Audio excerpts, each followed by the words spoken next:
my channel, and today I'm going to be filming a video that has been requested several times and I'm finally getting to it. It is my curly hair essentials. So I'm just going to hop right in. So I don't really know what order to do these in, so I'm just going to kind of go with like a natural progression. So let's first start with cleansing the hair. So you know that curly hair sort of needs a little bit more care than regular hair does. The cross, like if you cut a curly hair like in half and then you look at the cross section, it's shaped different than straight hair, and because it's shaped that way, it just means that the moisture from the scalp, like the sebum, the oil, the hair oil, does not reach all the way down to the ends. Especially if you have long hair, it's really difficult, so you want to make sure that you're doing everything in your power to keep your hair hydrated, because frizziness comes from lack of hydration and friction, like a lot of moving of the hair. So the first thing you want to do is make sure that you have a really good hydrating, moisturizing, defrizzing type of shampoo and conditioner. So I will tell you a couple of my favorites. You guys know that I love the Organix brand. This is the one that I'm currently using. This is the Kukui oil one. I have a review on it. I really do like it. It really does hydrate and moisturize my hair and prevents frizziness. Another one from the Organix line that I like is, that I do have in my shower, is the coconut one. It comes in the white bottle, and the macadamia oil one. Those are sort of like my favorite three of the Organix brand, but I've also tried the argan oil one, which works really great, and the keratin one, which also works. So because hair is different, you may have to look and trial and error, so you might have to buy shampoo, not like it, return it, exchange it, whatever, until you find something that works for you. But those work really, really well for me. And I make sure to always buy something that is hydrating and moisturizing, and I try to stay away from sulfates because my hair does not do so well with them. Another brand of shampoo and conditioner that I really like is the Shea Moisture line, and I really like the Curl and Shine shampoo, especially when I don't want to strip my hair of oil. When my hair is feeling really, really dry, then I will go with something like this. And I usually alternate, like I'll use like an organic shampoo and then I'll go with this one, and then organic shampoo and then I'll go with this one, because this one, it cleanses your hair, but I do feel like it's a little bit more hydrating than the other shampoos that I use. So I really would recommend the Shea Moisture brand in terms of shampoo. Okay, so you also need a really good deep conditioner, because deep conditioners penetrate the hair shaft a little bit more, provide a lot more moisture and a lot more hydration, and really do help the overall health of your hair. So I would highly recommend finding a deep conditioner that works well for you. Now you can either buy one from the store or you can make one at home. I do both. When it comes to buying from the store, the one that I've been using lately, and I actually just used it today too, is the Mystic Divine. This you get from Sally's, and it's the argan and manoi oil one. It comes in a tub. This is the Nourishing Mask. I actually heard about this one from That Girl Melly. I'll link her channel down below because she talked about this. It was in her 2013 beauty favorites. She absolutely loved this product, and I love it too. Basically what I do when I am deep conditioning is I put it on my hair and then I just sort of leave it for a while. So the instructions actually tell you to leave it for between 1 to 5 minutes depending on your hair. I will leave it on longer, FYI, because you know, I like my hair to be really, really nourished. So if you're looking for a store-bought one, this one works really well. Also the macadamia oil one, the macadamia one that comes in like a brown tub with a green top, that one works really well for me too, but I don't have any more of that. Sometimes I do make my own deep conditioner, and I will use regular conditioner and then add in some really hydrating products like oils. And oils are really important for your hair.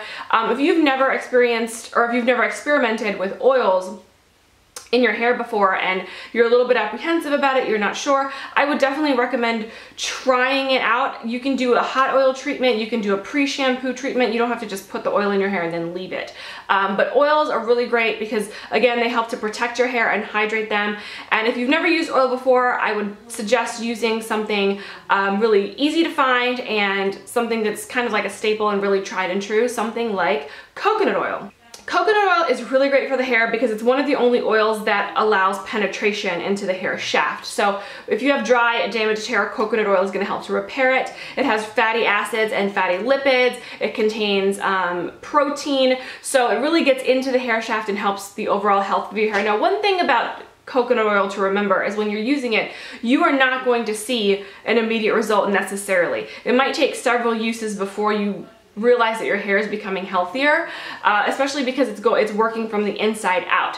So coconut oil is a really sort of like easy staple to use for any hair type, but especially curly hair. And I would suggest getting an virgin coconut oil, organic if you can, but I mean, I don't really know of inorganic coconuts, like, so, because coconuts grow like everywhere in tropical weather, so I don't really know of any inorganic, like ones that they are going to spray pesticide on, because you're not really eating the outside of it. But anyway, this is the one that I get. This is, or one that I've been using lately. This is Now Healthy Foods, and I either buy my coconut oil online from Vitacost.com, I'll put a link down below, or from a health food store like Whole Foods, Trader Joe's, Fresh Market, places like that.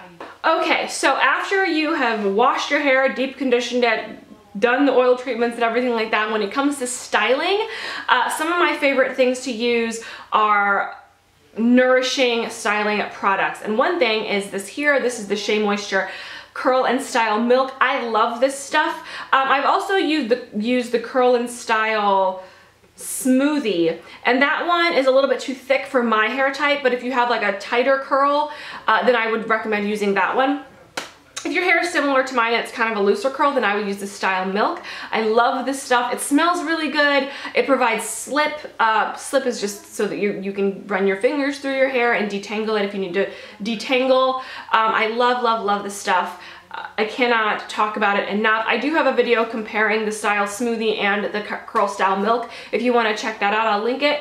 But yeah, I normally apply this onto my hair after I've gotten out of the shower. So this is sort of like a leave-in conditioning treatment. It contains really great stuff like coconut oil, neem oil, silk protein, so it's a really, really good thing to have, and it's a staple in my hair care routine. But there are other ones out there. There are other different brands. Just go to Sally's or go to even just Walgreens or CVS and then look at, you know, like leave-in conditioner type products, and you'll find a lot of different ones. Especially now, I feel like there's like a ton more that are coming out. I also like this one by Shea Moisture, and it's the Reconstructive Finishing Elixir, which I spray onto my hair if my hair is feeling a little bit dry, or I use it in combination with that Curl Style Milk. It's a really great product. It's liquid, obviously, because it comes in a spray form, and it also contains really good stuff like argan oil, sea kelp, shea butter. It's like a melted down shea butter, which are also really great for hydrating the hair. Now, when it comes to styling your hair, sometimes you can experience a little bit of frizz, especially if your hair is damaged already. So if you're not so sensitive to silicone, and some people are, but if you're not sensitive to silicone, then I would suggest getting a really great serum. One that I recommend would be the Macadamia Oil Hydrate. It's like a repair oil or something like that, and that one's a really good one. I just don't have any more of that because I have a ton of this stuff. This is the Trend Starter Silk Serum. I get this from Publix. It is comparable to Silk's Chi Infusion, which I also highly recommend, but it's like $30 a bottle, and this is like $7 a bottle. So I went with this instead, and I actually really, really like this stuff. I've sent it to people. I've given it away because I have so many bottles of it, and everybody that has tried it loves it. But yeah, just it has silicone in it, so if you are sensitive to silicone, then that may not be something that you want to use. You might want to stick more with oils and you know, leave-in conditioner type treatments. But I would recommend using serums if you are not sensitive to them. Okay, some other things that I always recommend to people with curly hair are really, really great tools, because again, your hair is it just requires a little bit more care than other types of hair. So you want to make sure that you're using the proper tools for your hair. It's just like if you were going to build a house, you're not going to use, you know, like a screwdriver to hammer in a nail or a saw to, you know, screw in a screw. You're going to use a saw to saw things and a hammer to hammer things and a screwdriver to screw things in. Same thing with hair. You want to make sure that you have the proper tools for your hair type. And two of those tools are these right here. This is the Tangle Tamer, Tangle Teaser. I'm not exactly sure what it's called, but basically it's a detangling brush that you use in your hair when you're trying to detangle. I use it in the shower. I have a how to detangle curly hair video. I will link it down below as well so that you can see it. But basically this thing is great for just helping tame those tangles, just like it's called. And then another thing that you want to have is a wide tooth comb, because wide tooth combs also help with the detangling process. So these two definitely, ooh, my hair got caught. Definitely something that you want to have in your hair care arsenal, because they just make life so much easier. You can also finger comb, you know, you can finger comb, but that just takes forever. Those I find lessen the damage onto your hair, you still have to be very, very careful if you're detangling with wet hair. So I find that those tools work best for me. When it comes to heat styling, you also want to make sure that you have really, really great tools, because sometimes if you're using the wrong tools or things that are not of high quality, then you can actually be causing more damage than not. So I would definitely recommend getting really, really good heat styling tools, a good blow dryer, a professional grade blow dryer. I don't have mine here with me, but I use the Rusk one, and it works really, really great for my hair. It comes with a diffuser attachment and a little nozzle that helps. I would also recommend to get items like this. This is a tension brush. It really, really helps to straighten the hair out. I use it with a flat iron or with my blow dryer, or a tension comb. So these two things are really, really great. I highly recommend them. You can get them from Amazon. I'll put links down below of where you can buy them, but I love these things. I actually do have a video on the what is this called? What did I say? The tension brush, because I really, really like it. It's made with boar hair bristles, so it helps to smooth out the hair cuticle when you're using it in combination with heat. When it comes to flat irons, you want to make sure that you're getting a ceramic or tourmaline type of flat iron, because that does help to protect your hair and it helps to defrizz it. These are two of mine. I have two others that I didn't grab, but this is the Solia 1 1/4 inch, and this is the Solia 1 inch. And then I also have the Hairstyler one. I have a review on that. I'll link below, and I have a Rusk one that I really like as well. So just make sure that you're looking for good tools that get really hot, but also have an adjustable temperature setting. That's important. And are made with ceramic plates and not just ceramic coated. You want them to be 100% ceramic, because that really does help to protect your hair from the heat, and it helps just de-ionize it from the bad ions that you don't want, which can cause frizz. Curling wand, make sure that you're getting a good one of those two. So again, with any heat styling tool that you plan on having, just make sure that you're getting a good quality one. Folica.com, I link them down below. They have a ton of different ones you can look through. You can look through reviews.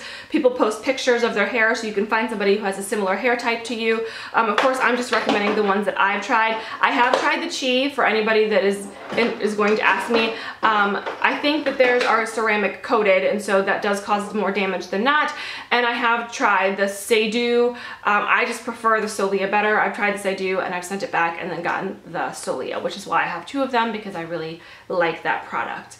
Okay, what else? Okay, lastly, obviously you're gonna need things to style your hair with, so you wanna make sure that you have some black bands, well, black if you have dark hair, but some hair bands, that preferably the ones without the metal so they don't snag onto your hair. So some good bands. Bobby pins, you want to make sure that you have bobby pins. This is obviously not my hair color. I don't even know where I got this one from, but bobby pins to hold your hair in. Some butterfly clips to clip your hair up when you are styling it. If you are straightening it or whatever, you need to make sure that you're parting it and sectioning it off. And some hair clips. So these are, you know, just little hair barrettes that I use. If I want to pin my hair back, then I'll use something like this to hold it in place. So yeah, so you want to make sure that you're getting some nice tools that are going to help you in that area. And that's it, guys. Those are all of the things that I would recommend for people with curly hair. Those are things that are essential to my styling of my curly hair, and things that I've also been using for a really, really long time. So yeah, leave any comments down below if you guys have any questions, or let me know if I forgot anything and you guys want to, you know, recommend that to other people too, because that's really important. We all share information here, right? So yeah, hope you guys are having a really, really great day, and I'll see you guys next time. Take care. Bye. For more tips, visit www.dazzlediaries.com.